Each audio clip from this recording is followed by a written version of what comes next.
Kepala Rumah Tahanan, Rutan, Kelas 1 Jakarta Pusat, Wahyu Trah Utomo, menegaskan dugaan keterlibatan salah satu warga binaan, Muhammad Amar Akbar atau Amar Zoni, AZ, dalam kasus narkotika telah ditangani sesuai prosedur hukum yang berlaku.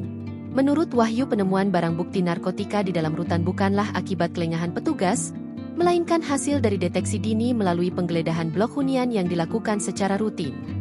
Kegiatan tersebut digelar pada 3 Januari 2025 dan dipimpin langsung oleh Kepala Kesatuan Pengamanan Rutan Kelas 1 Salemba.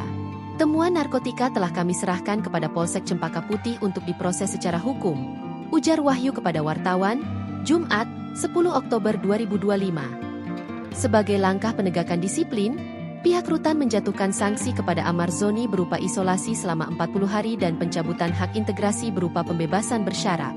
Ia juga telah dipindahkan ke rutan lain untuk kepentingan penyelidikan lebih lanjut. Wahyu menuturkan sejak Januari hingga Oktober 2025, Rutan Kelas 1 Jakarta Pusat telah melakukan berbagai langkah progresif guna memperkuat sistem pengawasan dan menjaga stabilitas keamanan di dalam lembaga.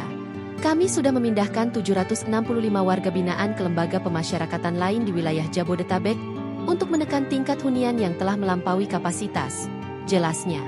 Selain itu, petugas rutan juga rutin melakukan penggeledahan blok hunian, pemeriksaan barang dan badan pengunjung, dengan dukungan peralatan X-ray scanner dan metal detektor.